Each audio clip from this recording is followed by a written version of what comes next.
51 years ago, the nation watched as our 35th president, John F. Kennedy, was laid to rest at Arlington National Cemetery. And of our beloved Jack Kennedy. Overhead, 50 Navy and Air Force jets performed a traditional military flyover.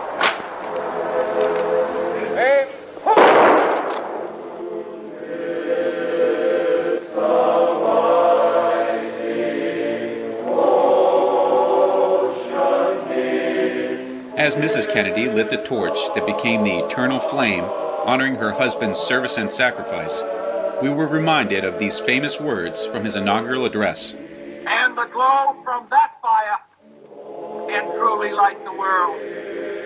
Millions visit the flame each year, and it continues to be one of the cemetery's most visited memorials. Today, Arlington National Cemetery is the final resting place for more than 400,000 American heroes. All right. Well, the date's a little different now. It wasn't 51. Now it's 62 years ago, but today still applies. Yeah. Yep, today. Yeah. Not only his funeral, though, but also Lee Harvey Oswald's and J.D. Tippet all had triple barrel action today. A lot of stuff going on 62 years ago on this day. Yeah, definitely. It's amazing to have all three have the funerals the same day, though. It's like, I know, but what are you let's get this done. Yeah, yeah.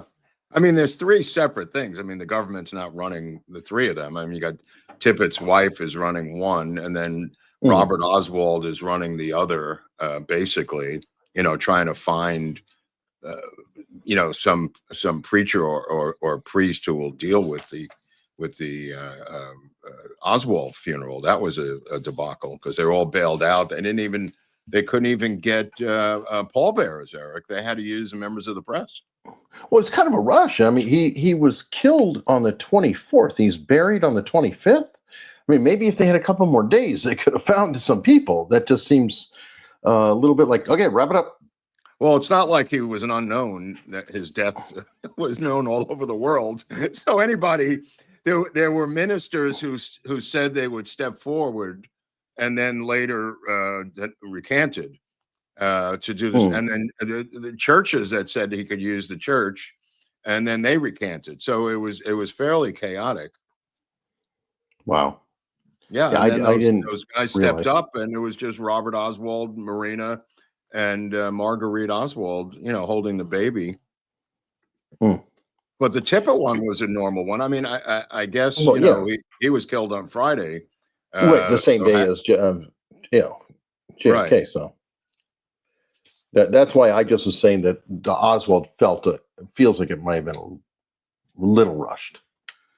Yeah, it could be. I mean, I don't know what was going through his brother's mind, but I think that they did want to get this behind them as quickly as possible. I mean, you have the FBI going in. He's in the funeral home, so I think the funeral home director wants to get him out of there. Now, where are you going to put him? You're going to put him on ice in your garage? This guy's got the FBI coming in, taking fingerprints in the middle of the night with a rifle, and then he's wiping off the ink off of Oswald's fingers after the FBI leaves. So this guy was stressed out himself, the funeral director. I'm sure that the FBI and the government wasn't, unhappy that he was buried immediately either. Well, then they went to exhume him because of the Soviet author who said it was a phony Oswald 10 to 20 years later. And they brought him back up, and it was the same Oswald. True. All right. So we just finished a little bit of a conference. Yeah, that was fun. I mean, we just got back. I got back Sunday night, and I guess Eric is still down there somewhere in the great state of Texas. The conference, I didn't get to see the other. I don't know. Did you see anything else? No.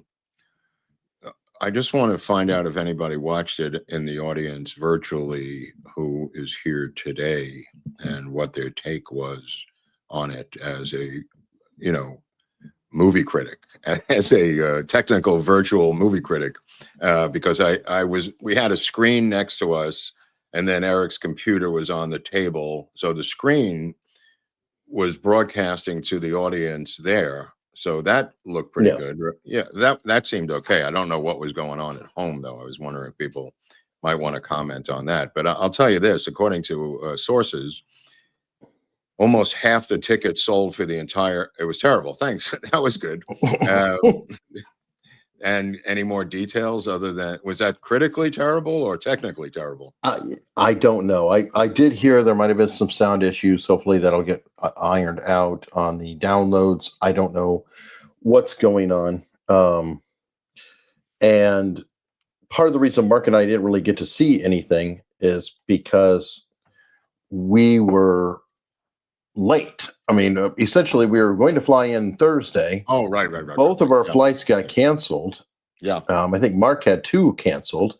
I was riding around on Uber. I had 3 different things, and a change of airports and venues and planes and everything else. So yeah, we were supposed to get there. At least I was supposed to get there Thursday night, and got there Friday night. So that cut our tech check quite a bit. Yeah, well, I wasn't there until after 11 Friday night. Yeah, myself. But still, I mean, the crowd was boisterous. The live thing was perfect. It was like a meetup. It was, I want to say like, 75 in front of us, and then the other 75 at home. She sold over 300 tickets, so 150 of them were basically us. So it's about half of the conference, Eric. Yeah. And then to meet, other people who do JFK stuff was always fun, to meet up with them again, the researchers, at the bar and everything afterwards. Yeah, and we met a couple. Some may be coming on the show in the upcoming that's kind of why I wanted to mingle with the researchers to see if we can get some more of them on here with their new research and what their take is. So, because I don't have time to read every document on the Earth. What's a GR8? Great. Oh, so now we have 180% different opinion. But that might have been someone who was there in the room live. Well, live stream means. Well, that's the thing. I'm assuming that they may have been in the room, but I think they would have said that. I think they might have said that. Okay, well, I'm sure they'll let us know. Let us know. But anyway, so yeah, today in American history, 62 years ago, someone stuck a revolver into the stomach of Oswald and killed him and silenced him forever. But the situation that I was thinking about is that the man who calls up Crenshaw, the doctor, is the president of the United States. And I've always had difficulty wrapping my mind around the level of the government that was involved with administrative tasks. In this case, LBJ calling up Captain Fritz of the Dallas Police Department, telling him, this is the president of the United States. You've got your man, wrap it up. It seems a little much. It seems like something an FBI director might coordinate, Eric, with a local urban police department.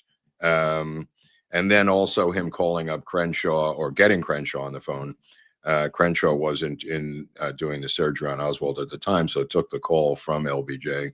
Again, saying, this is the president of the United States. I have a man inside the operating room today, 62 years ago today at Parkland Hospital, and I want him to take a deathbed confession from the alleged assassin. And the Secret Service agent had his gun sticking out of the back of his pants, which I always found to be a little bit intimidating, Eric. And he also had on a full surgical gown, a full surgical mask, full surgical hat, as per procedure in an operating space. So the imagery of that never left me. Crenshaw writes about it in his book, how this guy, we came back in and LBJ was grilling him as to the condition of the alleged assassin, Lee Harvey Oswald. And Crenshaw was not in the operating room. He's going back in. He came out to take the call, and he said he's not doing well, if that helps you at all. And I think LBJ might have been waiting for him to die. And I remember when RFK was shot, and LBJ kept calling up saying, "Is he dead yet? Is he dead yet? Is he dead yet?" about RFK. And this similar, oh, no, dude, that's the actual line repeated over and over again by LBJ. Again, the same thing happens with Lee Harvey Oswald. I mean, what's his biggest fear? That he makes a statement, whatever the statement is, that LBJ can't bottle up.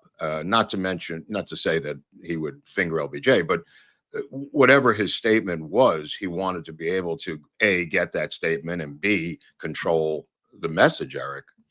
You know what I mean? Whatever, if he said the Soviets made me do it, you know what I mean? Or whatever, I did this for Khrushchev, or whatever thing that may have come out of his mouth, LBJ wanted to control that for world events.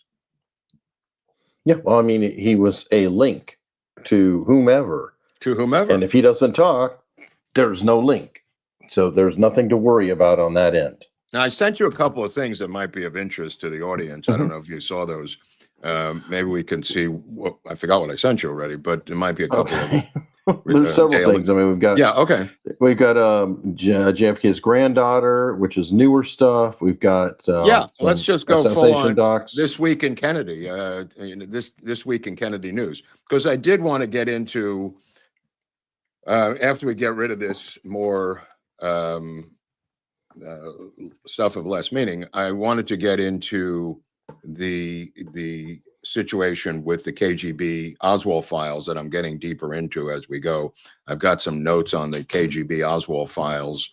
This is Jack Ruby, obviously, taking care of Oswald. Now, the situation with Ruby is that he was paid in advance for this. I always presumed it was the money flowed to him through the Campisi brothers. The Campisi brothers are the first to visit him in jail after he's incarcerated after the assassination or rub out of Lee Harvey Oswald. Now, Ruby buys a safe, has a safe installed in his office above the Carousel Club, bolts it to the ground with the help, ironically, of an off-duty Dallas police officer, and puts the $50,000 in a safe. He signs over the power of attorney to his attorney, and he says, I want you to take care of my debts to his lawyer. His debts meaning the loans from his brother and his sister, and also the Internal Revenue Service, which he owes about that amount of money in back taxes, ironically.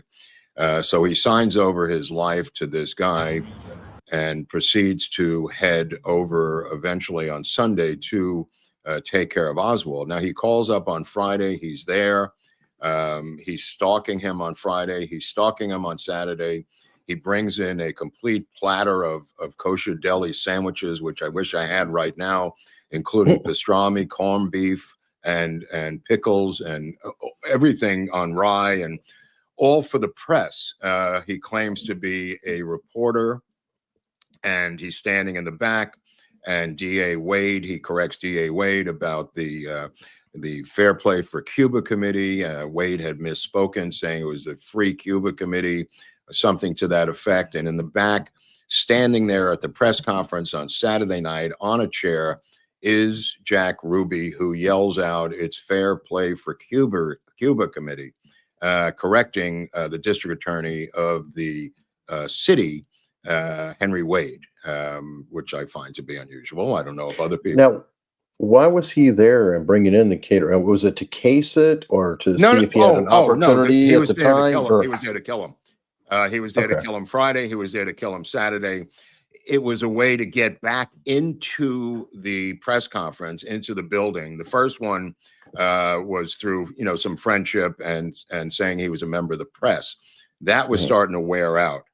He says he's a member of the press when he yells out "Fair Play for Cuba Committee." But to get physically back into that room, his scheme, and it worked, was to bring in platters of food for all the reporters and the cops. Not a bad idea. Gets them in. Everybody rushes like animals to start eating at the trough. And he's milling around, ready to kill Oswald on Saturday. There's no opportunity for him again. When he goes home, he then calls up and says someone is going to try to kill Oswald. And the young kid at the desk that night, a young Dallas patrol officer, said, "Is this Jack Ruby?" And he quickly hangs up. He knew the voice. And Ruby hangs up, and Ruby is getting cold feet because it's a little much to ask, but he's already been paid, Eric.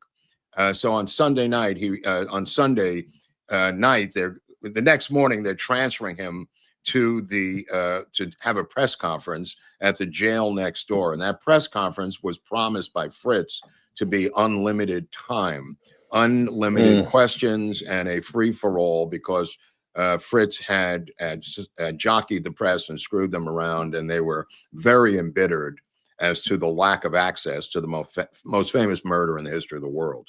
So to compromise that, Fritz had promised on Monday morning at 9 o'clock that Oswald would be made available to the entire press of the earth. Think about that scenario.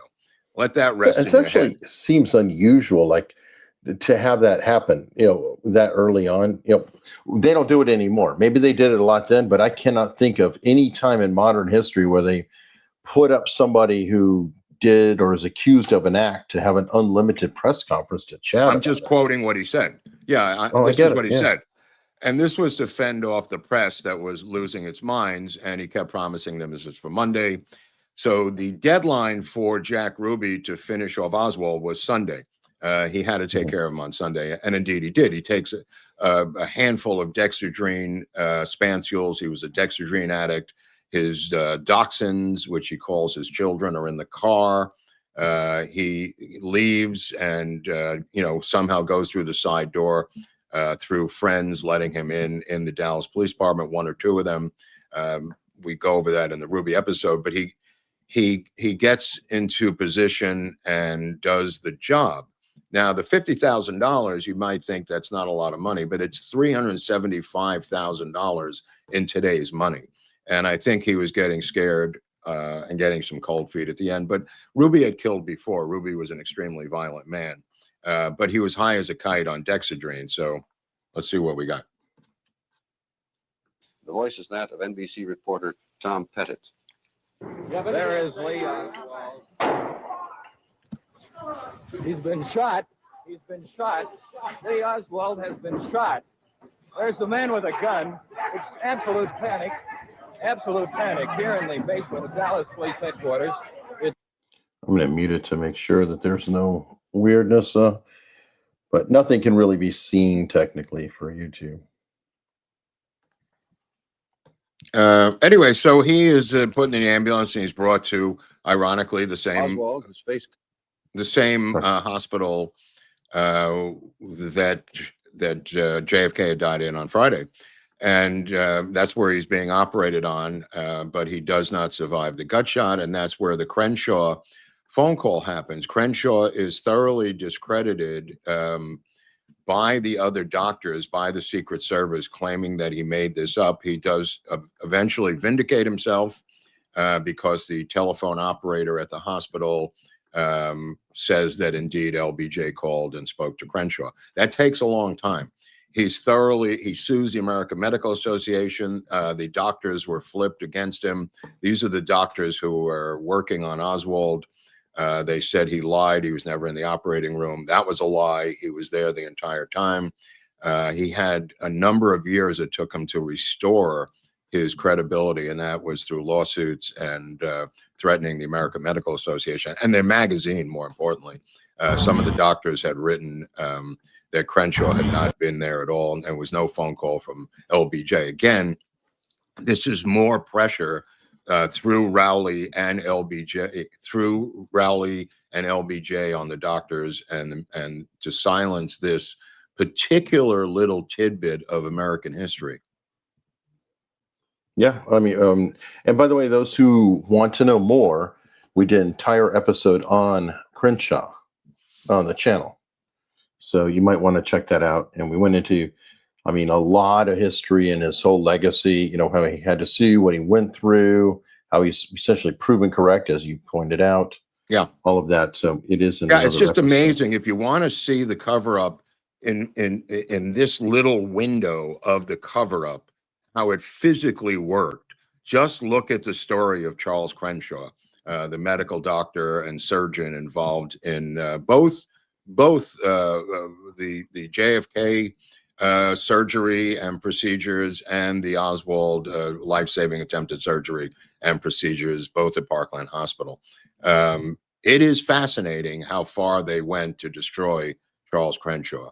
And if they're willing to do that to Charles Crenshaw, happens to be a doctor who happened to be there. He wasn't speaking out or doing anything other than claiming that Oswald had been in that operating room and that LBJ called, and also that the tracheotomy was done over the bullet entrance wound. Apparently that's verboten as well. So Crenshaw is a dangerous man to them, even though he didn't perceive himself to be a dangerous man. But he totally restored his integrity eventually, I think. Could you imagine showing up to work that day?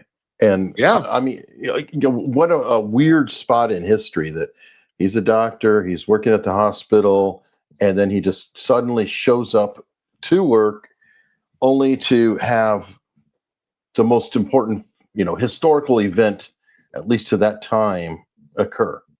That's incredible. Yeah, I mean, that's true for everyone. I mean, it's true for the nurses, it's true for the other doctors, Malcolm Perry. I mean, it's true for everybody in that regard. But yeah, what a terrifying day at the office. Well, the same could be said true for Rear Admiral George Berkeley, who goes to the motorcade. He's not sitting anywhere near JFK, unlike Connolly. He's surprisingly all the way back in the motorcade, yet he will sign the death certificate, and he will go to Bethesda Naval Hospital, Eric, Admiral George Berkeley, and he will be officially in charge of the autopsy. How he knew to do all the things that transpired in the autopsy is a little unusual, since it was happening the same day. In other words, it lends itself to preparation for the fact that George Berkeley was able to run this autopsy with two other admirals, medical admirals, and know what to do, quote unquote, regarding entrance wounds, exit wounds, reconstruction of the head, bottling up the photographs, the bullet in the back, the clothing that's missing.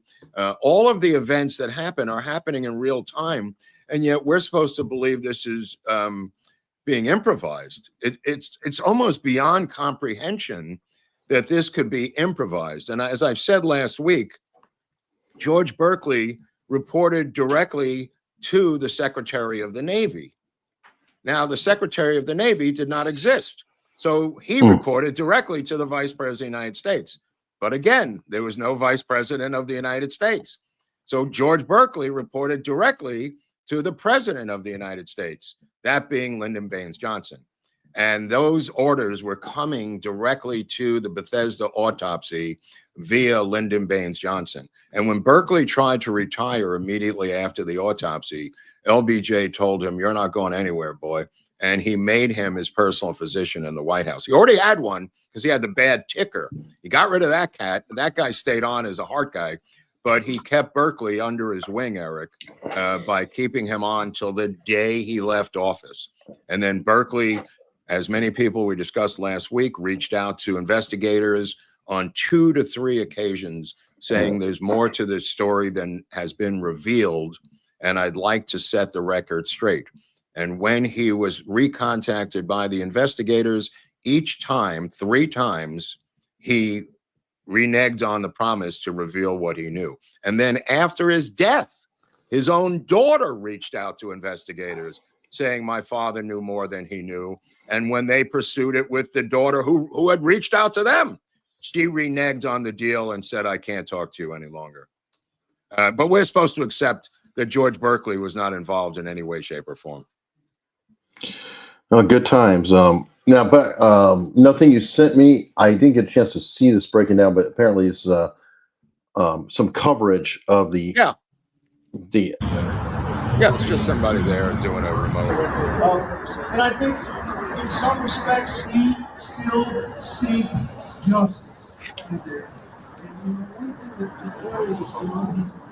Well, I think most of these people are here just to celebrate the life of President Kennedy, who was a wonderful person. And kind of a hero to the American people and gave hope and inspiration.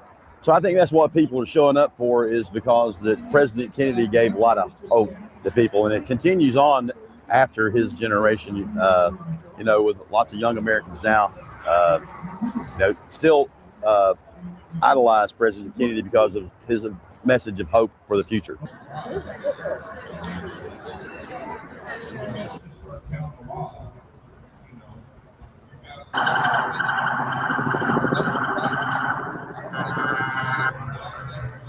Oh, that's interesting. There's a grassy knoll I for think you. it's a good thing to remember the past, because if you don't remember history, then you're doomed to repeat the failures of the past. But I think this is more of a celebration of his life, and also remembrance of a tragic event that happened here, November 1963. Yeah, this is kind of a mock motorcade. Yeah, these are all Lincoln Continentals, like the president was driving that day. Some of them. Yeah, except there's a top on those. Yeah. The situation got a little out of hand there that day. However, our on-the-site reporter, retired Detective Al Gonzalez, reported to me in live time that there was a protest going on at Dealey Plaza. And then Robert Groden, JFK historian's wife, Janet Groden, was jostled by these protesters. And you say, well, what are they protesting? Apparently this, according to Robert, this has gone on for the past couple of years by this group that believes that JFK Jr. did not die and is still alive and is in hiding somewhere. This is an amateurish psyop that's been put together by people for reasons that we don't know, other than to disturb the moment of silence every single year for the past 3 or 4 years, according to Bob. This is just a crazy psyop having no relationship to anything rational in terms of the conspiracy world. It's one of those, almost a mocking thing, like that church used to show up at funerals and yell things, that crazy church out west. This is Westboro Baptist. Yeah, it's like a Westboro Baptist church thing. It's the closest thing I could think of. Not that it has any connection to that, but this is clearly a psyop by elements who are yet to be revealed. So Janet, Robert's wife, started to complain to them, and pushing and shoving occurred that got fairly violent. She had her arm pierced by this one female. Apparently she went up to them and said, excuse me, we're having a memorial here. Can you please just, we're trying to do this. And the woman attacked her supposedly, and she showed me her arm. She had scratch marks in there, and Al's going, what the hell? Al's coming to the rescue. Al's coming to the rescue. A crack reporter, Al Gonzalez, on the scene there in Dealey Plaza this past weekend. Anyway, so Janet Groden will be coming on the show in a couple of weeks to let us know about Tippet. She's an expert in the Tippet murder, and her and Robert will be coming out with a new book on the murder of Tippet, I think later or in next year at some point. So keep that in mind. We'll have Janet on to talk about Tippet in the next couple of weeks, if we could set that up. Now, that being said, the people at Dealey Plaza are usually there, to walk through on the 22nd and see the sights. And many people, and as people who've recently gotten there, are so shocked as to the actual tiny size of the plaza, Eric. Oh yeah. Yeah, I mean, that was your first. Wasn't that your first? Immediate, yeah. You told me that. Then when I went there, I saw it, and it is so small too that I used a 360 camera, and I was able to just very quickly. I don't have to pause even. It's so small. Yeah, that's right. That I can walk around with the 360 camera. Like normally, when you're trying to get footage of an area, it gets tedious. Nobody wants to sit there waiting while you're walking, but there's no wait. It's like, okay, you're at the building here, boom, boom, up the thing. Here's the grassy knoll, pause. Okay, around, over the overpass, other side, come back. We're done. All of 2 minutes. You couldn't build a site better than that, right? Yeah, it is incredibly small. It just insane. I mean, if you could jam 3 shoot, I don't even think. In fact, that's why people ask me there are 6 shooters, 11 shooters, 5. You couldn't get more than 3. It would be insane. No, I mean, they would be ricochet. In other words, the place is so tiny that 3 becomes a problem. If you follow what I'm saying, that's why the triangulation is possibly the safest for everyone concerned, Eric. You know what I mean? This 5-shooter thing just seems like overkill, man. Well, and it doesn't seem really. There's not a great place to put the other 2 shooters. Right, I know. You figure one on the rooftop, one on the picket fence, and then one on the overpass, and one. That's triangulation. What else do you want? And also this whole subculture that people were signaling that when to shoot. You don't need anybody to signal anybody. You're looking at the thing yourself. I don't need to see a guy signaling me. You know, I've always laughed at that. The guy opens the umbrella. Okay, go. Like, I don't see what he's seeing. You know what I mean? I don't need to see the umbrella, Eric. I totally agree. And by the way, one last point. When we went there from the picket fence, just looking at the X, because they have an X on the ground, we were talking about this 2 years ago. You know, how far is it? How far is that actually? Because we're like, that doesn't seem like it's 50 yards even. That seems really short. Yeah. And so they brought out a hunting scope. Oh, and it was 35 yards. Right. 35 yards. A scope would make it more disorienting. You know, for someone at the picket fence, I mean. A scope is a problem. You would have to have you would have to have 0 magnification. Let's put it that way. A scope with no magnification, but really bare sights would be the most appropriate. Absolutely. The same thing I qualified with in the Army, and every other private in the Army qualifies with, M16 with the bare metal sights. You don't need anything else at all. And I don't even know. I don't even know if there was a scope, but that's why you get the whole James Files fireball pistol, which hadn't been invented at the time. And I don't know. There's so many different things. It's insane. But it is an easy shot, is the point I was trying to make, no matter where you're coming from. I mean, the most difficult, insane shot would be from that window on the 6th floor of the depository. That would be the craziest shot of all, because of the live Texas oak and the goddamn steam pipe that's right there running on your left arm. Is this steam pipe where you can't even angle to get down at the car, and then of course not shooting them head on when they made the turn onto the little dog leg there. You know, you could shot them straight forward out of that window if that was indeed your desire. Now, the overpass shot, I will say that was a much more challenging shot. Absolutely. At the angle, through the windshield, potentially reflections from the sun or something else could be a problem. That one that's a legit shot. That's why you need 3 guys. I mean, and that could have been suppression fire. I don't know. Yeah. But 5 guys would be completely overkill. And I agree with Dr. Evil. 35 yards is a pistol shot. Pistol shot, which could have been a fireball. Who knows? I don't know how relative that is to the situation. But, I mean, watching those films the other night, Executive Action, how they broke that down themselves. That was Mark Lane's movie, written by Dalton Trumbo. What we did, for people who didn't know, who weren't there, we took these political assassination films, or films that have political assassination in them, and we showed the segments of the film that depicted the political assassinations. If that makes any sense. Day of the Jackal, and then we had various films that covered this, including The Parallax View with Warren Beatty, and some other films that cover this, going back to Julius Caesar. We had too many films, we couldn't even get to all of them. So possibly if we resolve this technology, we may be able to do another 10, 15 films next year. But there are quite a few that depict this, and this is before and after the Zapruder film, before and after the Kennedy assassination. There was one film in particular with Frank Sinatra called Suddenly. That one, very obscure. I've never heard about that. Nobody's heard of these films. And Bob knew about it, and I knew about it. In fact, that was the first film I talked to Robert about 2 years ago when we planned to do this. Suddenly was starring Frank Sinatra, and it's got a fascinating plot. The train carrying the president is stopping in a small town called Suddenly, which is on the railroad station. There's a station there. He's going to get out and shake some hands.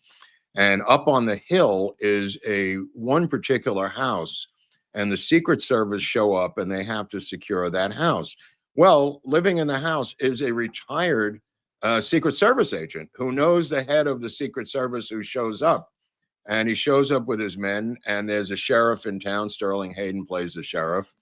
And another group shows up before that, and that includes Frank Sinatra and their FBI agents. And the same purpose, to secure this one house, Eric, overlooking the train station. And it looks perfectly normal. It makes perfect sense, except that Frank Sinatra and his men are not FBI agents. And they take over the house and hold them hostage and mount a high-powered rifle on a table through the window overlooking the train station. And that is how the film unspools at that time. And it turns out that Sinatra was that one of the rare times he played a bad guy? I mean, he wasn't known for being a villain. He's played. Well, this was a villain, but even his villainy is explained slightly. Because he is a Silver Star winner in World War II who is apolitical, who couldn't find work, and is being paid $500,000 to kill the president that he couldn't care less about. So it's not like it's a political vendetta for him. It's just business. He says, I killed lots of people in the war. What difference does this guy make? So he's kind of like this jaded a war vet who doesn't have a political agenda, but who's ever paying him does. That's for sure, because it's a lot of money, and he's got a couple of underlings with him. But the plot is brilliant with the phony FBI agents, because it's kind of I'm giving away the story, but it happens right at the beginning. So when they show up, you believe Frank Sinatra and those guys are FBI agents. And when the Secret Service shows up at the same house later, the older man who lives there says, yeah, the boys beat you to it. And he says, what boys? He goes, the FBI. And he says, there's no FBI. And he looks, and there's Sinatra and his men, and they get the drop on these Secret Service agents. And a shootout occurs. The head guy gets killed, the head Secret Service agent. I mean, it's 10 years before the Kennedy assassination. That's why we showed it the other night.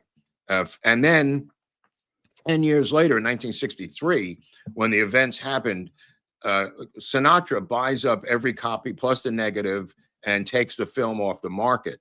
Then the copyright lapses, and It's Anything Goes 20 years later.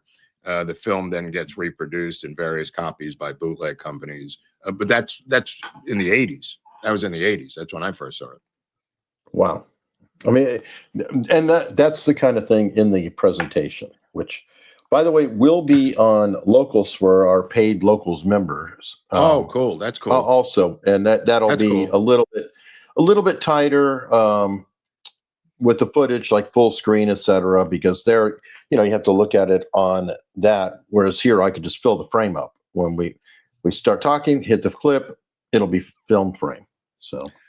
That's the so I mean, the presentation, which you'll see, starts out with the oldest political assassination, the first autopsy ever carried out by medical officials, and it's a couple of years back. It's in 45 BC, and it's the political assassination of Julius Caesar, the leader of Rome, by his men. 60 senators hacking him to death in this movie, starring James Mason, Marlon Brando, of course, with Mark Antony, also made in 1953. Predating the Kennedy assassination by 10 years.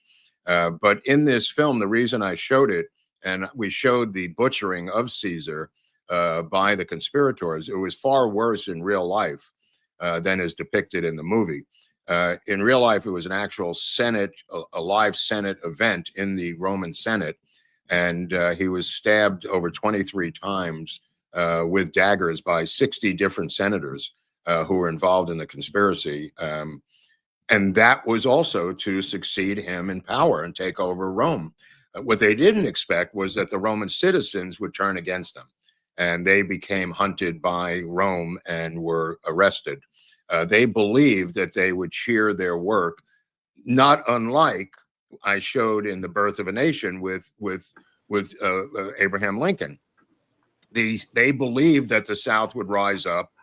Booth and his conspirators, also who were hung, captured, tried, and hung for the conspiracy to kill Booth. They believed that that would foment an uprising like the Roman senators believed. Both of them were wrong. Can you imagine what a spectacle that was, though, at the time? I mean, 60 people with daggers. I mean, that had to be just an insane melee. Yeah, they all didn't get in the stabbing. I mean, it goes into detail. I mean, there's a lot of details by Roman historians as to who got in what and where they hit them with their daggers. Finally, Brutus, Brutus got him in the thigh groin area, and he says, et tu, Brute, you too, Brutus, and as a question, and Brutus gets him in the groin area. Not that they were aiming for this. At one point, he pulls his shroud. Caesar pulls his shroud over his head, knowing he's a goner. You know what I mean? He's already been stabbed like 16 times. But they mistakenly believed that this conspiracy would be effective because the reason they took in 60 senators was to open it up so nobody could get away with it. In other words, everybody has to be in on this. Blood in. Yeah, except for Mark Antony, who said, I'm not going to do it weeks before. He didn't rat them out, but he's on record as to not being involved. And then he becomes part of the new Roman power struggle after he's killed Caesar with, I think, Octavius, who was his nephew, Caesar's nephew. But anyway, the reason I showed it was to demonstrate that for the most part, these attacks and conspiracies against leaders are done by the people below them, trying to accede and claim power by taking the top man out. Historically, all over the world, maybe not here in the United States, but all over the world, it's more often than not the person who succeeds the king who's involved in the assassination of the king. Yeah, I guess the non-involved people is relatively modern with McKinley and however, even with those, you and I looked at some kind of conspiratorial angles to people who were involved. Well, with Garfield, especially. Yeah, right. But I'm not saying like McKinley, but like the Archduke Ferdinand. That seemed to be kind of a crazy group, possibly. I don't know. We don't know. We really don't know. They look what they try to do to Oswald to make him the lone nut. You know, I mean, it's fairly easily done. You know, one difference that really is in Oswald's favor too, though, is it seems like every other lone nut is bragging about it. Like, hell yeah, I did it, and this is why. Oswald's saying, no, I didn't. I'm a patsy. Well, and that does matter. He's not a nut, and he's not alone. I mean, this is a wife with a new and two kids. One of them's newborn. I mean, he's playing with his kids on the weekend. This is not Arthur Bremer. You know, I mean, this is not Charles. This is not Hinckley. You know what I'm saying, Eric? This is a guy with a life, with a social life and a job. Yeah. In other words, he is clearly not what they're trying to make him out to be, which is kind of the problem. If you look at Arthur Bremer, we also covered the George Wallace, Gary Sinise movie. That's why I'm mentioning Bremer, because one of the films we showed was the assassination attempt on George Wallace in Maryland, and how Bremer is stalking him and shoots him multiple times in that TNT film played by Gary Sinise. Bremer, you can make the argument as a lone nut, but as I pointed out, the second part of his diary is under lock and key at the University of Alabama, having been purchased by a very wealthy millionaire who prevents anyone from reading part 2 of the Bremer diary. Part 1 of the Bremer diary is the ramblings of a nut. Why part 2 is under lock and key is highly suspicious, Eric. Okay, really quickly, I'm getting complaints in the chat saying that I'm too loud. So I want to confirm, am I too loud? And For me? For me? Yeah. No, you sound totally normal. Okay.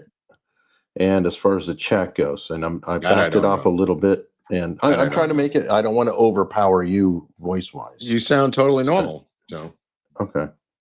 I don't know what else to So, say. But anyway, Okay. yeah, showing the Bremer thing, you could make the argument. He is that- too loud. He's too loud. Don't start sticking your bald head there. Dude, get that nasty bald head out of here. Hey, that's a look, man. That's a new look. That looks great, Nate. I like the way that looks, bro. All right. You know what? Let me put this on speaker so he can actually hear what you're saying. Hold on. Let me change that. So some of you might have heard of this guy before. This is Nate the lawyer here. Mark, can you hear Nate, him? you got the new hairdo, bro. This is I gotta call up Charles Barkley because he's gonna cover this on the next playoff game. You look great. Oh, except for that. But far away, it looks pretty good, Nate.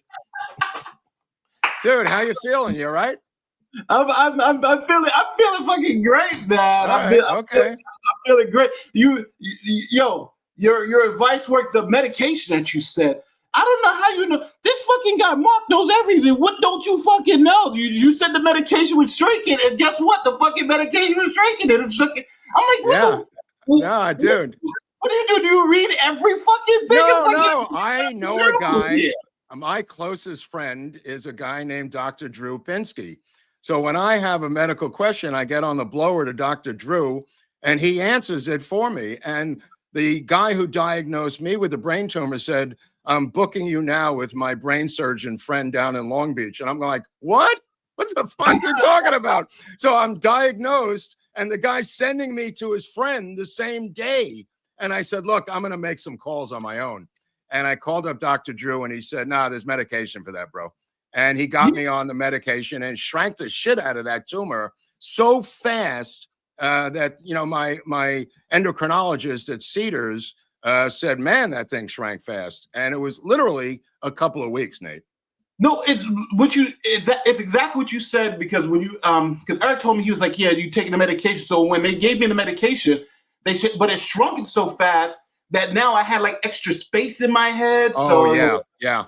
I use that for storage. I put books up in there and some clothing and shit. I took advantage of that, Nate. I took advantage of that.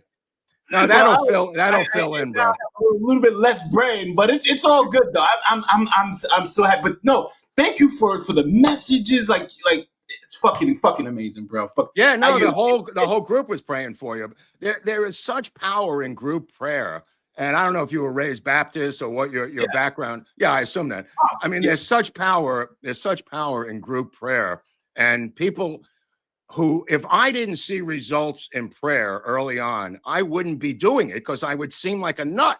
So, I mean, the reason I pray is not because of some fairy tale. I pray because I've seen results in my own life historically.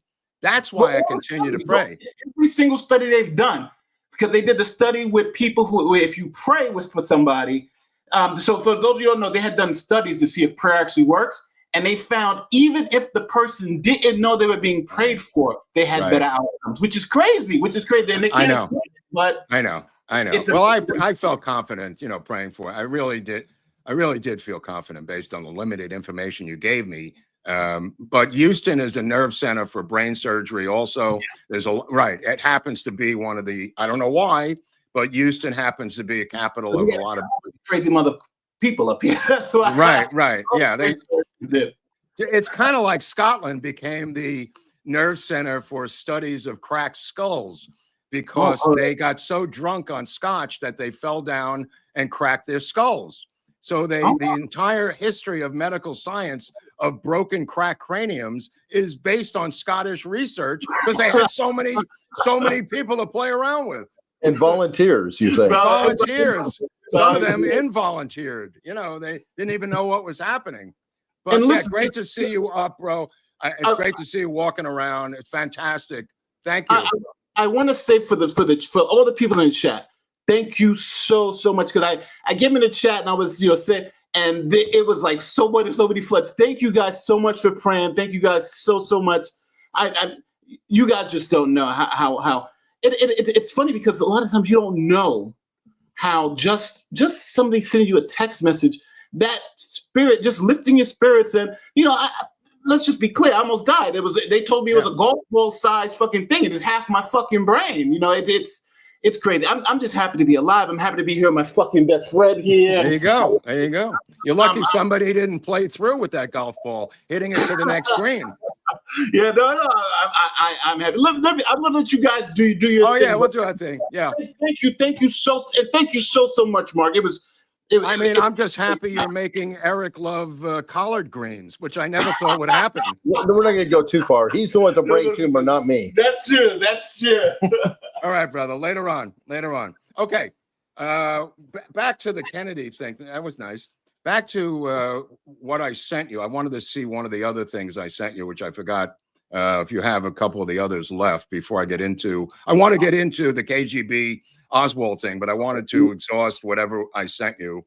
All right, we got the modern, which is his granddaughter here. Okay, speaking of problems medically, is this the curse of the Kennedys, Eric? They do seem to have a lot of things happen. Is it possible maybe she should shut the fuck up and stop criticizing other relatives in her family? Isn't her brother too? Right, but I'm just saying for her. I mean, granddaughter reveals this and that, diagnosis, criticizes her cousin RFK Jr. Maybe you should stop criticizing people and focus on some kind of spiritual solution to your problem. Totally agree. That's my takeaway from this thing. I don't really know who she is, other than she's technically his granddaughter, as stated there. But I don't know what RFK Jr. has to do with it. In terms of her terminal cancer.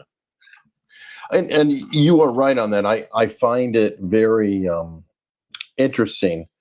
Most people who are terminal or who have things tend to be very loving and open, or like that guy we just saw who, or at least introspective. It's almost like if you have that much hate in you, hating somebody is like swallowing poison and waiting for them to die. Well, maybe the hate in your heart could cause a worse diagnosis, and if she could free it up, maybe that would help make it a little bit. I've never seen a more accurate headline describing what you're talking about than this by the Associated Press. Terminal cancer, and lashes out at her cousin RFK Jr., having nothing to do with the terminal cancer. Here's a guy working on health issues who's already made incredible progress, has dedicated his entire life to this. What is the bitterness with these people against this guy? You may say he was wrong on this or that or whatever, but you can't take away his intent. This guy has dedicated his life to suing corporations that have polluted and affected the health of the American people. At a minimum, can't they get their minds around that idea? It just seems to be the hatred of these. The hatred of these people is for RFK Jr., for their own family, is breathtaking. A guy who lost his uncle and his father to assassins is lashed out to by a woman with terminal cancer. Yeah, but that is how it works. I mean, he's a heretic now, or what is the term when you walk away from the group? An apostate. Thank you. He's an apostate, and there is nobody lower, and a family member. Oh, hell with them. I understand that, but you would on a normal Wednesday, but you're diagnosed with terminal cancer, and this is your first thought. I mean, it really says a lot about where they are spiritually. I mean, this is supposedly a devout Catholic family. At least RFK's wife was. His mother, a devout Catholic, super devout Catholic. Now, there's another Schlossberg in the news, not to dwell on this particular, God help her, with her thing. Here's, I think, her brother, right? Yeah, that's what I said. Yeah, her brother, too. Her brother is trying to get the formerly fat seat of Jerry Nadler, my former congressman on the Upper West Side, who shrunk himself before Ozempic was even invented. I don't know how Nadler got that small, but nevertheless, that seat is up for grabs now on the Upper West Side of Manhattan. And this troll, self-professed troll, is apparently going to try to get it. And this guy's a maniac. Oh yeah, he's hardcore. Now, with his wigs and everything. I mean, wait, I haven't seen the wigs. What's that about? Remember he dressed with a wig as Melania, I believe it was, and mocking her. Some of them I skipped over. I read about it. I couldn't watch it. Well, I'm sorry. I just it floated across the timeline. I couldn't watch it. Yeah. Well, what's wrong with this guy now? But it's RFK Jr., not this guy. Yeah. Not this nut. I mean, this guy has done some incredibly insane things. I assume that he is into microdosing. I'm going to guess. That's my takeaway. Weed and microdosing. Micro. What's that? Maybe he doesn't stop at micro. No. There's a joke about micro that eventually becomes macro. You know, it's I'm going to have a shot. I'm going to have a shot of tequila and call it a night, and then other stuff happens. Yeah, like the next shot. Right. Exactly. Exactly. Hey, I quit drinking. So we covered that. We covered that one. What else is in the hopper there? Oh, the thing from last night, Eric. Oh, right. Apparently, I think this is here. I guess ABC released a JFK special, and you watched it, so I didn't have to? No, I wouldn't go that far. But the people, two of the people who were on there was James DiEugenio and Oliver Stone and Jefferson Morley. Now, Stone and DiEugenio should know better because apparently, from what I gather, which is what happened to Oliver the last time, they gave like an hour interview and got cut down to 3 minutes. And he knows better. He talked about ABC doing this to him for the 50th anniversary. Oliver went into detail about how he gave like an hour interview or even longer, and they cut it down to 90 seconds. And apparently, from what I'm being told by my suppliers, that's what they did again with Oliver and Jim DiEugenio last night. Why they continue to take the bait, allowing these commercial enterprises to use them as clickbait, is bizarre. He knows what they're going to do, and he knows how they're going to do it, and yet he continues to do the same thing. Well, it's kind of funny because Morley's bitching about it today. Oh, well, go ahead. Look at this. I'm living proof that the new JFK files are the very last thing ABC News wanted to talk about. Right. And he's got a Substack up about they're using a disproved film or something going on. Right. It was the guy who did the laser video. I know you remember this. This guy and his son. We covered this at the time. He's a lone nut hack who used some laser technology that looks good on TV to disprove. Who was in the Rush trial? That's right. He came back for that trial too. This is a deep state operative, and ABC was building their case around this guy, and again reinforcing the lone nut theory that ABC adheres to with this guy. Why Morley, Oliver, and DiEugenio would lend support and their gravitas to this is bizarre, because if they don't, then it becomes a straight lone nut game. Then they look like the mamalukes that they are, Eric. By letting these guys on there for an hour and then cutting them down to 90 seconds, they get both worlds. That's true. But what's even funnier about this is another guy's bitching about it. The main lone nutter. Because he didn't get the invite. That's funny. He's like, how could this be considered a legitimate? And he's crying. He's saying, how could this be considered a legitimate special if they have Oliver Stone on and not me? Because he's at the same level of Oliver Stone. He's been the go-to guy for 35 years, 25 years.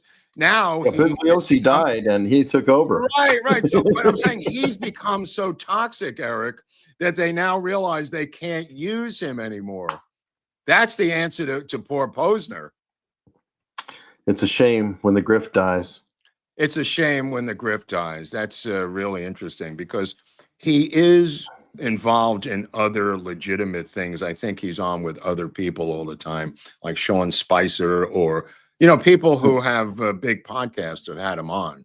But I think the networks essentially are done with Posner. Goodbye. See you.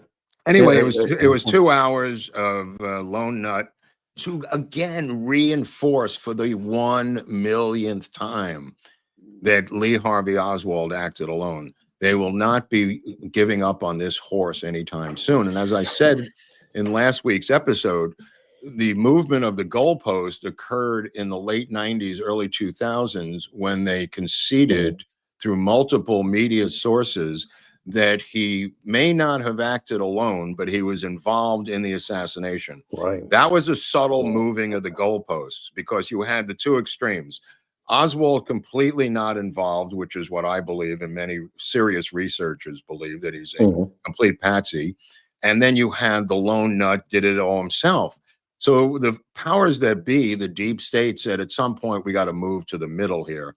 So they dragged Oswald and some other conspirators towards the middle, saying Oswald may have not acted alone, but he acted in concert with other people. And nobody caught that. It was subtly done over a period of 2 years. They're good. You saw, absolutely, they're great. You saw Wikipedia change. You saw books change. You saw descriptions change in the early 2000s.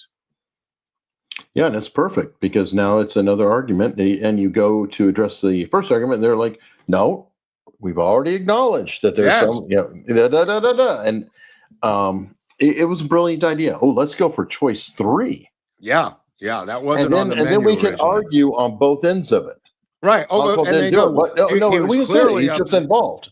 Yeah. He was clearly up to something. We don't know what, but he was in on it. So we at least got one of them, Eric. And that's their spin out of the thing. Right. That he wasn't a patsy, and he wasn't unfairly maligned, despite what people think. He was up to something.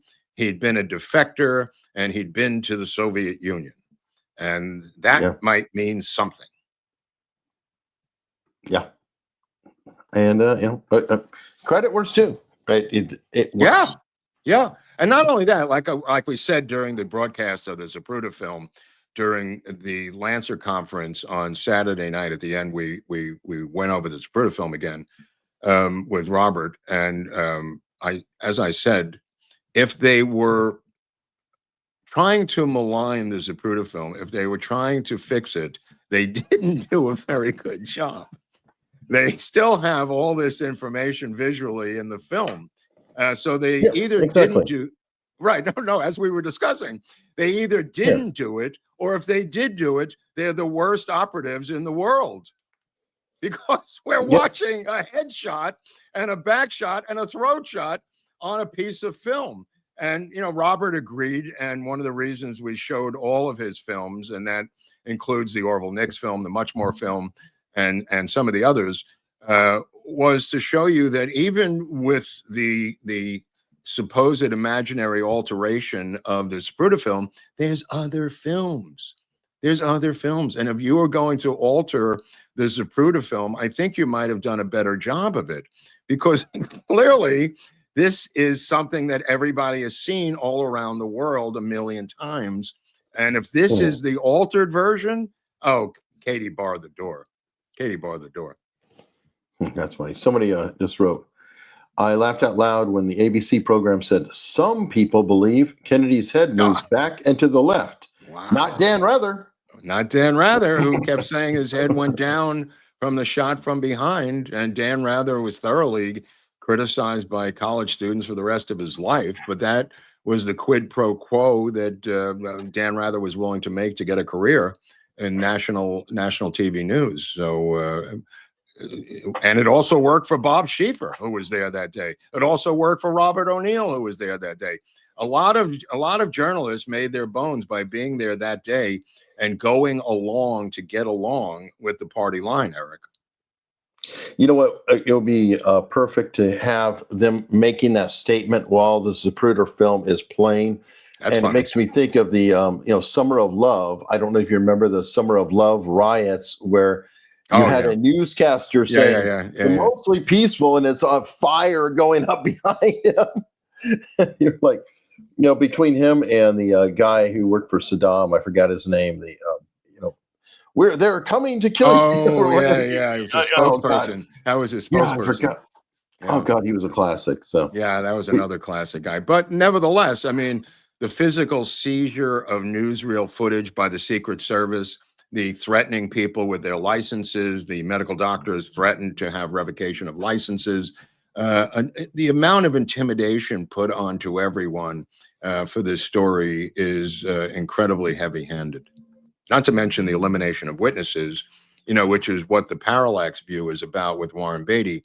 In that particular film, we opened up with the assassination of a presidential candidate in Seattle in the Space Needle. And one of the assassins falls off the roof, but the other assassin who really did it gets away. It turns out there's a corporation called Parallax Corporation that is looking for assassins, and Warren Beatty bluffs his way in there as a reporter to see what it's like. And as an assassin to be. As another assassin to be, and we get to see the testing that they're using to find an assassin to be in the Parallax View movie. Again, one of the films we showed this week. The reason we did it was because we can't show them on YouTube, and we were able. Eric's definitive about that. If we ever want to get paid again, it's like. Oh, no, I know. But the reason we did it was it lends itself to analysis in real time and live time, because there is as I said during the show, there is an unnamed genre called political assassination in Hollywood cinema, which I named it, but there is no genre of that type. It is an unnamed, non-existent genre. And there's no books on it. You could look it up. So I thought, this might break new ground, Eric. Yeah. Now, another thing you sent me, I've not had a chance to view it, is apparently some things were found in the archives. Let's take. This is in Dallas. This is about Jack Ruby. We could show this. Okay, gotcha. Inside a locked room at DPD headquarters, behind rows of boxes and evidence, sit pieces of history untouched for years. The Dallas Police Department allowed WFAA a rare look at documents recently discovered in their archives tied to the assassination of President John F. Kennedy. At 11:35, he arrived in Dallas. Paging Congresswoman Luna. At 12:35, he was shot, and an hour later was pronounced dead. Each discovery sheds new light on the chaos that followed November 22nd, 1963. President Kennedy and Governor John Connally have been cut down by assassins' bullets in downtown Dallas. There's a letter from WFAA on the cool letterhead, which caught our eye when we were going through it. Officers uncovered. Is that the stations itself? Yeah, WFAA? That's the local station. Yeah. That's the one that had their stuff seized. So I thought maybe they get their stuff back. That's why maybe we go a little further on this.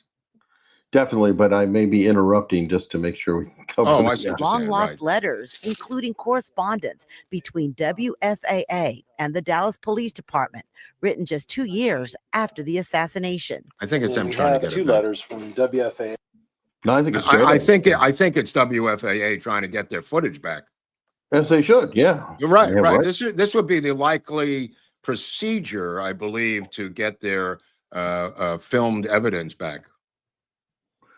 That makes sense. I mean, one was sent to Lieutenant George Butler. One of the letters was written by legendary WFAA photojournalist and news director Bert Schiff, who had been at Parkland Hospital that day filming the aftermath as the president fought for his life.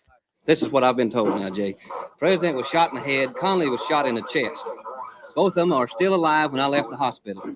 The archive includes there could be some really good stuff in here if they no can kidding. The footage No to kidding. the public. That's what I thought. Because what pops in my head is I was like, do they have footage of them changing that windshield that's nice and clear that I would love to see? Well, I believe that stuff is long gone. That the Secret Service stole that, not the Dallas police. However, the Dallas police and the sheriff's department did seize the pornographic films of Ruth Payne. And they did take that from her, and she was obsessed about getting those back. At first, they thought they belonged to Michael Payne, lesbian films, a guy, whatever. Well, porn period is usually men. Yeah. Right, exactly. But not in this case. Michael Payne. If Michael Payne should have said, yes, those are mine, but he didn't. He vehemently denied they were his. So they were down to one suspect at that point. But those films were in this office, in this room right there. And I think she eventually got them back. And they took her projector also. Onion skin copies of Ship's 1965 request to interview Lieutenant George Butler about unanswered questions surrounding Lee Harvey Oswald and the Warren Commission. Second page is, I assure you, this will in no way present anything that will create dissension between citizens and law enforcement. Some of the material was not here originally. Nearly 25 years ago, police raided a home in Dallas and found boxes of JFK-related documents. Wow. This cop is really pleased with this situation. Yeah, he loves the this. Happiest, Wow, take a look at this. Welcome to my archives. I kind of wonder if he might be a hobbyist himself, like into the JFK. Well, they have an archivist. Photos. They have their own archivist, yeah. And personal items later turned over to the department. We'll find this random stuff, or somebody will have had it somewhere. They also found a piece of evidence from Jack Ruby, the man who killed Lee Harvey Oswald, the president's assassin. A shell casing is just one of the dozens of artifacts discovered as DPD continues looking through boxes to display at the police museum. Going through a bunch of boxes, found, first of all, a shell casing that was actually from Jack Ruby's pistol. I guess they test fired it at some point. There were two, but I took one home. Here. There it is. There was a lot of speculation surrounding Oswald and his death. One of the most controversial chapters in the Kennedy assassination was when Oswald's body was exhumed 20 years after he killed the president. We spoke to the attorney who represented Marina Oswald, Lee Harvey's wife. A guy named Michael Eddowes had written a book saying that it was not Lee Harvey Oswald in the grave, but a Russian spy. Well, this is what you were talking about. Yeah, it's funny. I haven't even seen this. Right. That's cool. I mean, Eddowes had links to Soviet KGB and a Soviet agent who claimed that there was a Soviet agent in the grave. Again, this was the attempt by the British, the never-ending attempt by the British to hang this assassination around the neck of their arch enemies, the Soviets. Wow. Amazing. Yeah. I dropped a link to this in the chat. You all might want to check it out. So they get credit, for their work and everything. It's very interesting stuff, though. And hopefully they do find some more out about it. Now, I will have to segue and talk about, in order to do all this research, figure out what files to send, cutting movies together, different clips, everything else. It's kind of tiring. You want to concentrate. You want to be able to, pay close attention to your work. And for that, I recommend our own custom blend coffee. Whoa, Magic Bullet coffee, Hunley. That's right. It's unreal. Yeah. Just it is so good. It's just like the theory of the Magic Bullet that it is unreal. And I am not kidding. I've told everybody I've talked to that I've given the coffee to, who's bought the coffee, I always ask them, please just do one thing for me. What? Either blend, the breakfast blend or the Magic Bullet blend. Please drink it black, just one sip. Just give it a try black. I understand you might, put a ton of cream in all the time. You might put a bunch of sugar, whatever. But this coffee is so good. Just try it black, and you may actually like it black. Now, if you want to continue having cream and sugar, that's cool. But I really, really do recommend you try it black, because a lot of people find black coffee to be very bitter. And the reason the coffee is bitter is because it's burnt. And the number one thing, this coffee is all made by Mundos, custom blended for us. And they don't burn the coffee. That's a good thing. And that makes all the difference. So, it's high quality beans. Obviously, the Supreme Breakfast Blend is even, extra certified with the USDA organic. But both of the coffees are just really well sourced beans, roasted perfectly, never burned. So really give it a try. If you don't drink coffee, then you know what? You're probably not interested. Right. Maybe you can give it as a gift. Maybe you have guests. There's an angle. There's an angle. But I totally understand. But if you do drink coffee, please give it a try. You can point your phone right at the screen, hit that QR code, go check it out. There's also links in the description of every video we've been doing for at least the past year or so. That's right. And I think you will really, really, truly enjoy it. Now, to get some share some support here, we got Pew Pew, who has now been a member for 17 months. And he's glad to hear that Nate is doing better. Go AUS. And as you saw, yep, Nate is healing. It's a long haul to recovery, but is really, really good to see him and doing better. Diffuse 56. Okay, this is about the live stream. So Tractor Guy didn't have a good experience. They used the hotel Wi-Fi, kept crashing. Audio was useless. They used a bed sheet for a screen. The chat was mostly complaints. People screaming they wanted a refund. Otherwise, it was great. Oh, okay. That's interesting. All right. Well, we didn't put it on, but yeah, we'll talk to them, and hopefully that the downloads, and I think the live stream's up for a while, and I don't know if it can be straightened up or not, but I think people who get the live stream, maybe they can do something. I really do recommend, please email them. I mean, I can't control it. I did get some complaints, but getting off the plane, seeing a complaint, I don't know what to do. I don't know what to tell you. I'm I in can the only research control department, so I'm not involved in this, but Mark I would me. reach out to them if I were you, because it's the only way she's going to change. It's only the second year she's had control of this thing, and she put her father in a hospice this week, and she's got some kids, so she's got her own issues there. But that's it doesn't absolve that situation. And and that's where I'm hoping she can pull out and work out downloads or something that if the downloads are recorded on the site, then maybe they can be uploaded for the stream and the sound will be better. I don't know, but hopefully something can occur. User, I can't even say that. It's a great combo, but thank you very much for the $10. We appreciate that. And Pew Pew gifted 10 America's Untold Stories memberships. And thank you so much, Pew Pew. We really appreciate it.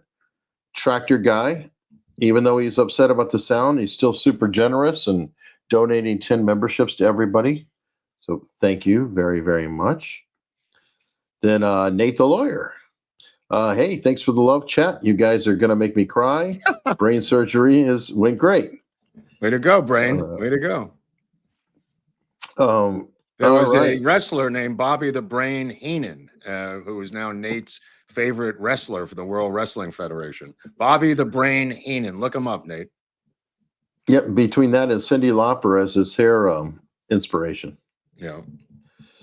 We got Texas Tom. Jim and I enjoyed the JFK conference in Dallas. We especially enjoyed the epic presentation by Mark and Eric during the Saturday night banquet. You guys were the favorite of the conference. Well, thank you.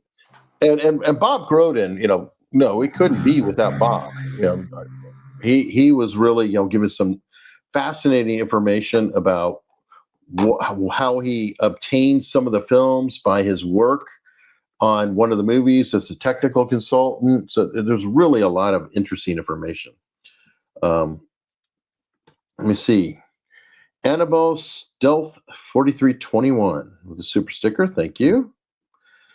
John S. of TW. On my way to New York City this Friday for the first time this Friday. Have been following you since the Baldwin episodes. Great episode. Wow. John from Tunbridge Wells. Well, thank you. We don't get a lot of people saying, hey, I caught you with Baldwin. There's a couple, but yeah. Al Gonzalez actually said that that's how he discovered us was Baldwin. Weird. That's a weird connection. Yeah, he was telling me that at the JFK conference. Weird. 10K Mosey gifted 5 American Untold Stories memberships. Thank you very much.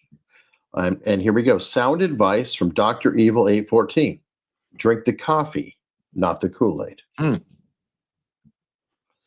And of course, when you are drinking the coffee, it's America's Untold Stories, Supreme Breakfast Blend, or Magic Bullet Blend. There we go. I think Pamela changed her username, but happy Tuesday. Thank you very much. And Scott Benbow. I tried to keep the Lancer chat mood light, mostly suggested drinks and Newports. That's funny. That's funny. Awesome. All right. So can I get back? Are we done with that? Or I got something else here I want to bring up, which is you got any more? I got one more super chat. Oh, go ahead. I'm sorry. Terribly sorry. Al Gonzalez himself. Great presentation. The after party had some drama as well regarding a phone. Oh, yeah. That is interesting. There was a individual who was trying to run a scam. It was myself, Gary Aguilar, Bill Simpich, Al Gonzalez, and Pirate Ken. We're kind of just sitting around a table, and some guy comes in, kind of a 20-something, sweatshirt, white guy, sort of looked like a frat guy, almost. But he comes in with a story about how his girlfriend, he lost everything, and he's stranded 20 miles away from home, and he needs the phone to look at the map to figure out how he's going to walk home. That's a good one. Yeah, it's a genius one. So he's sitting there trying to get it. So Gary Aguilar, I think, felt sorry for him. We're like, don't release the phone. Do not. San Francisco liberal. Keep holding your phone. Keep holding your phone. Okay. So he does, and he's looking at it with the guy and holding it, and he doesn't have the newest model of the phone or whatever, which might have helped. But anyway, so then the guy, he takes off out the door, and then he comes back in, and he's wanting to look again. And Al gave some advice, which I didn't know. He said, if you call 911, like for whatever the reason is, there was a crime, the police will take you home. So right, if a woman had stolen all of his stuff, it would take you home. So I said to the guy when he came back in, I said, you know that you can call 911 and they will give you a ride. And he just started to go, you son of a, blah, blah, blah. And he escalated, lit up. It's like, yeah, you're a scam. And that was the drama of the evening. But moving on to there's Dustin. It's obvious a scam of like I hand him the phone and he just go, pale on his feet. So now, what did you want to cover now? I don't know if you have anything left in there. No, that was the last. Okay, well, now I'm going to get into the KGB files with Lee Harvey Oswald that the committee has wrestled out of the new Russian Federation. Like I said, I'm reading this. There's hundreds of pages and hundreds of pages. So I'm going to give you some takeaways from this, and then I'll actually read some stuff that I highlighted from the files themselves. So the files are not completely about the assassination. They're in a lot of ways about foreign policy and the relation in the Cold War between the Soviets and us and the powers that be in Washington and Cuba. And there's a lot of stuff that's not about Oswald, which is 90% of it. But still absolutely fascinating to me, which I'll share with you guys. In other words, the Soviets were terrified of Barry Goldwater, and this is 1963. They're terrified that Goldwater, he's still alive in the portion of the KGB files. That's why I'm mentioning this. It's 1963 that this is written. Oh, yeah. Now you're interested all of a sudden. No, I know Goldwater is definitely alive then. I mean, no. I'm talking about JFK's alive. Oh, okay. Right. So just follow along here. This is written in early 63, and they're terrified of Goldwater and a little less terrified, but still terrified of Nixon. What they want is, and they say this quite openly, the re-election would be for us of JFK, the most preferable variant rather than any Republican. This is in the document itself. So they are rooting for JFK's 1964 re-election. This is a guy they can work with, they say, and have been working with. This is, again, he's still alive when this is being written. There's also a lot of discussion about the U.S. and the Soviets not proliferating nuclear weapons to any of the other states left on the globe. This is 1963. Keep in mind where these weapons are at this point. You've got England and France, basically, and the Soviet Union with this. This is before NATO gets nuclear weapons under our control, and they kind of have an agreement not to bring any nuclear weapons into West Germany, which we obviously did, where General Walker had brought in these tactical nukes. It's interesting what we do know now that they didn't know in these documents. Both ways, what we know about the Soviets and what they thought about us. Now, the Soviets were terrified about Goldwater, and they were also had a power over us, and that was Khrushchev not going to Cuba and making political hay out of Cuba. This is post Bay of Pigs, Eric, post Cuban Missile Crisis, and they hang this out there as a weapon against the Kennedy administration, saying we could send Khrushchev to Havana, just for a press conference. You wouldn't like that, and they're like, no, don't do that. So there's that aspect of it. The assassination of JFK by Oswald was committed as part of an international communist conspiracy. This is written the day of and after the assassination by the 2 Dallas newspapers, among other papers. The next day, this disappears on orders from Washington, D.C., and the Soviets note that.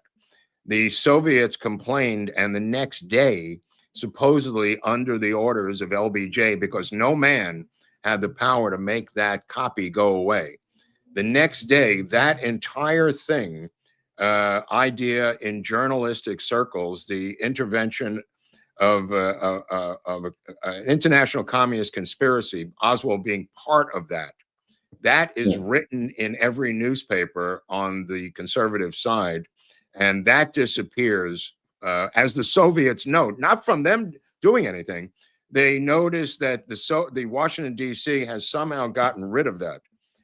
They also note the lack of any political awareness by the American people, not just about this, but about anything, that they're the least informed people they've ever seen in their lives. This is, I'm paraphrasing, but they're kind of shocked as to how unpolitical aware the American people are.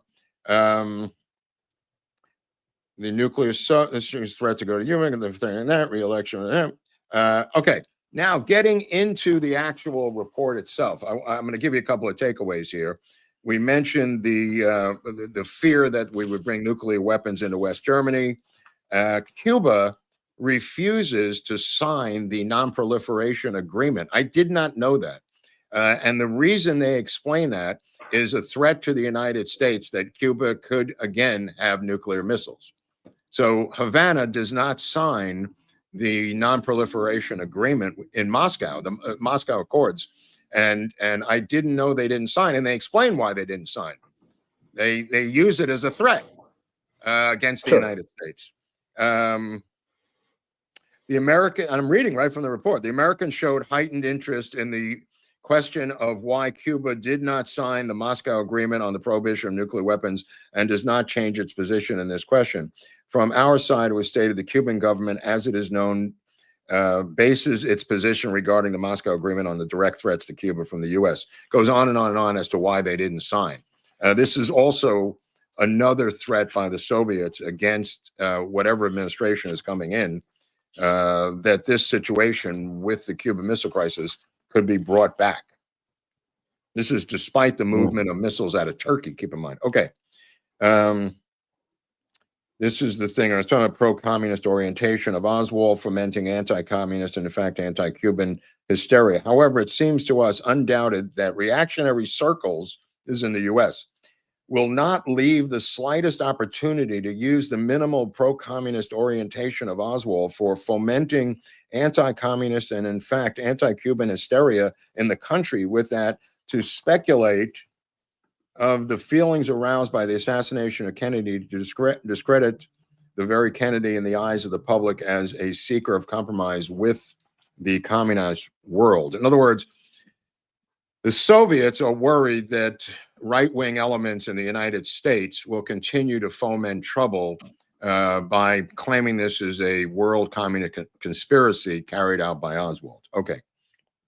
In this connection, it is hardly possible to exclude that the assassination of Kennedy was organized by extreme right-wing circles precisely with this aim, Eric, and Oswald, if he was indeed involved in the assassination at all, was used by them simply as a very suitable figure for this purpose.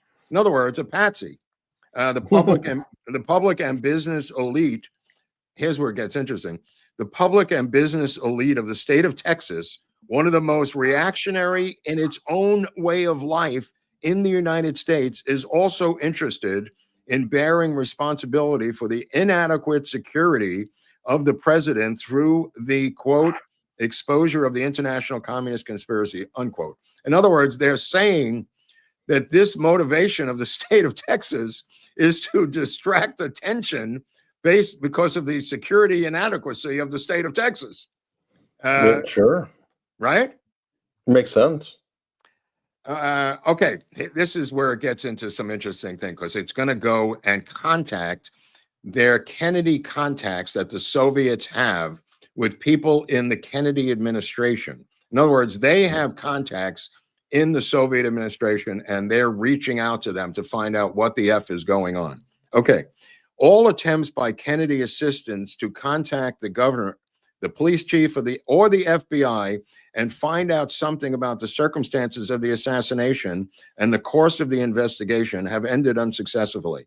The governor refused to inform them. This is Kennedy administration people.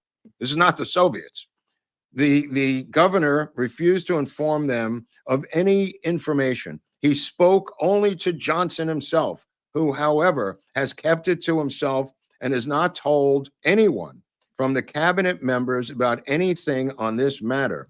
To the right hand of Kilof, Johnson was characterized as a person. This is the Kildoff, the misspelled here, the assistant press secretary who was in the Parkland Hospital. In the right hand, Johnson was characterized as a person, quote, with dictatorial ambitions and small-minded in questions of foreign policy. This is from the Kennedy sources to the Soviets. To us come signals, and from other persons close earlier to the Kennedy entourage, speaking about that apparently in the very near future, there will be a change of the entire closest entourage of Kennedy and to the extreme part of the cabinet. Now, they're hip to this because they have contacts within the JFK cabinet who are all looking to get out. They don't want to be associated with Lyndon Johnson. They already know this on day one, the Soviets. Very interesting. No kidding. Wow. The close entourage of the president, personally close to us in private conversations, expressed definite 3 times on the question of international consequences of the assassination of President Kennedy. Of course, they're worried about the right wing getting them to do military activity. It would also be advisable to inform, this is internally to them, it would also be advisable to inform Fidel Castro about these events so that, on the one hand, the Cuban government would not be caught off guard if they're invaded. And on the other hand, in some unforeseen case, there would not be an additional reason for there would be an additional reason. There would not be an additional reason for the anti-Cuban campaign exploiting current tension. Okay. Then they get into Oswald. This is where it gets interesting. The letters they received from Oswald on November 9th. The letter is written in poor English, Eric, and contains a number of insignificant and non-political details, but in general, it is non-political. They believe this is a provocation and not a legitimate letter. All this somewhat reminds us of a provocation. And then it says from Oswald, quote unquote, Oswald, respected sirs, I inform you that about the unpleasant events during my meeting with Commissar Kostin, as opposed to Kostakov, as we discussed last week with our guest, at the Soviet Embassy, Mexico City. I would not stay in Mexico indefinitely in connection with restrictions on my Mexican visa, which was valid for only 15 days since I Question. Yeah. You said it was poorly written English. Did you mean Russian? No, poorly written English. It was not written. Oh, okay. Right. Okay. No. This Okay. is what it says. Yeah. And in fact, our guest last week said there was somebody who was a Spanish speaker trying to write and speak in English. Remember what we were talking about was the phony phone call and the phone, not the photo, obviously, but the phony phone call and the letter seemed to be written by not someone who was Russian, but someone Spanish.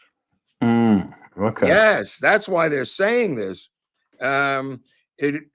If I could not contact the Soviet embassy, blah, blah, blah, I think that he has already been replaced. Federal Bureau on the page. This is to Khrushchev, right? Okay. However, on November 1st, the FBI visited me again. This is, again, Oswald talking about the Hosty visit and the threat to his wife. This is written to the Soviets. Okay. However, here too, in the foreground data on Oswald and his pro-communist and pro-Cuban sympathies, that's in quote, and connections were brought forward. It was soon also reported that Oswald himself expressed a wish so that his trial would, he's still alive when this is written, Eric. This is written the day before he was murdered. Okay, this is how sourced this is. It was soon also reported that Oswald himself expressed a wish so that his trial would be postponed to a later date for public processes where he would appear in the role of a hero of the American left. It cannot be ruled out that Oswald could be forced to confess to the act, which would present an even more compromising security for the entire case. In other words, the Soviets are trying to brace for Oswald confessing to this thing and whatever may spin out of that, Eric. In other words, they don't know anything. He may confess the next day and saying, I am a communist, I did this. So internally, they are preparing themselves for the worst. And for them, the worst case scenario would be Oswald saying, lying or not, as part of a right-wing conspiracy, that I did this for the Soviets who ordered me to do it. Internally, they say, you and I know we have no connection to this, but this might be the U.S. provocation we must prepare for. I'm curious. I would love to know who the hell their sources were, because that's dude, they have sources, deep sources everywhere. A lot of them are news sources that work with them. Some of them are in the Kennedy administration themselves. Some of them are working. The assistant to speechwriter Ted Sorensen is a Soviet source. Now in the capital of the USA, in various departments and ministries, complete disarray and heightened nervousness of the first persons of the new president prevail. Apparently, Johnson will not be particularly hasty with mass changes so as not to cause wide discontent in his own Democratic Party, especially since the elections, which he needs time for so that he can disperse in the difficult administrative machine of the USA. However, serious observers close to the Kennedy White House in private conversations express a completely unanimous opinion that the first change to the cabinet, judging by everything, will be Robert Francis Kennedy, the Attorney General of the United States. He has close personal relations, quote unquote, with Johnson, especially after the Ministry of Justice, which is headed by Robert Kennedy, helped collect compromising material on Bobby Baker, the former assistant to the leader of the majority in the Senate, a close friend of Johnson's. Yeah, wow. You bet your fucking ass. Wow. We could have saved so much time, Mark, just reading their documents, because they had it all. Well, that's the joy I'm getting out of reading their documents. That's why I wanted to get this and start to get into it. There are now no doubts, no big doubts that Johnson will strive for re-election. Now, keep in mind the dates of these things. Their sourcing is unbelievable, how close they are to the levers of power, Eric. And that's as far as I've gotten so far, but there's more to come, and we'll spoon it out as I get into it, as I double check these sources of people. But clearly, They know about Johnson's relation to Bobby Baker. They know that RFK was the one feeding Life magazine the stuff on Bobby Baker to undermine Johnson. And they know that Johnson will get rid of RFK at a moment's notice because of that, is what they're saying. Wow. Wow. Well, we're going to be taking this over to locals. And what is locals, you ask? Mark, tell them, what is locals? Well, you tell them, because I gotta deal with this thing right now. But you could tell them. I'm a little talked out. A little talked out. All right. Locals is where we have extra content that is special for people who are supporters. Some of this content is literally every show is uploaded to locals. This is for all members, paying or not, because there are 2 tiers with locals. You could be a locals member and still get a lot of benefits, like watching these programs ad-free. People complain about the ads. It's like, oh my God, there's so many ads, I don't know what to do.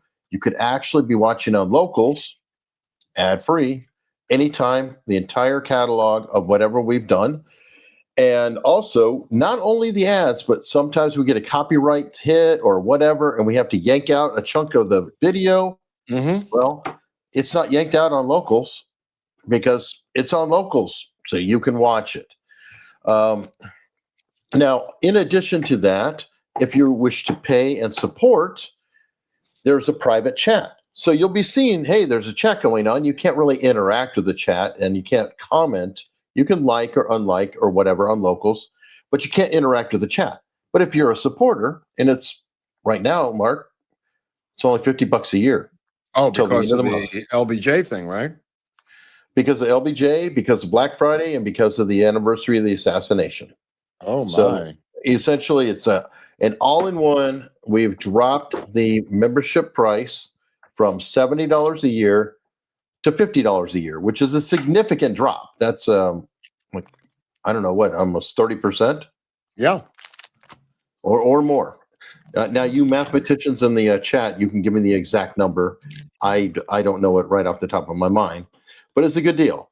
And on locals, we do have extra content, like he mentioned the LBJ thing. Well, the LBJ thing is an LBJ audio drama, which just got completed. Mark wrote this for Oliver Stone to be a production. We've turned it into an audio drama. Even bigger, there is a 5-part audio drama. So it actually works out to like 11 hours or 11 so. hours or more, yeah. Yeah, it's targeted for 10, but when you play it all out, I think it's like over 11 hours. Wow. Of Lee Harvey Oswald audio drama, again, working directly with Oliver Stone on that one. I know you went back and forth with him, right? Yeah, we did on that, yeah. And that is available, again, for yearly supporters. Our presentation at the JFK Lancer Conference that we were just talking about in the upcoming week or two, I mean, give me a little time. I'm going to be editing it down because we recorded with our own cameras, 4K and 1080p cameras and audio, everything else, the presentation ourselves. Right. And that will be uploaded to locals for all paid supporters. Wow. So there's a lot of content. There's also a lot of rare books, PDFs of books that are just pretty much impossible to find. And if you want to go buy the actual book, it could cost you hundreds of dollars. He's referring to JFK books that have been sent to me over the years by researchers who can't pay $500 for an out-of-print book. So I have taken those, given them to Eric, who's put them up on locals for members only, and they are gold, my friends. They are gold. Yeah, like you have access to that. Exactly. One of them that comes to mind is Madeline Brown's book. I think that one was a really high dollar book. Texas in the Morning, I think. Yeah. Yeah, something like Texas in the Morning. Also, the person, the Ford guy who was planning all this stuff out, Jerry something or another. I don't know what you're referring to. Advanced Man. Is that the name Jerry of the book? Bruno's book, Advanced Man. Yeah, that's a good one. I think that was a hard one to get. I believe that one. Yeah, So it's, anyway, it's not a big book, but it's an important book. So there's a lot of stuff there. I also do a weekly hangout stream called a Grill Stream for locals peeps, and We have, like a regular crew who's there every Saturday, and like clockwork, love seeing everybody. But that's where we're going right now. I'd love it if you, come by and join. Obviously, it would be wonderful if you're a paid supporter, but be a member. Take a look around. I think when you see things that are there, you'll be like, hey, this is something cool. These are my kind of people. I want to hang out, and I hope you consider doing that, and we'll see you there. Okay.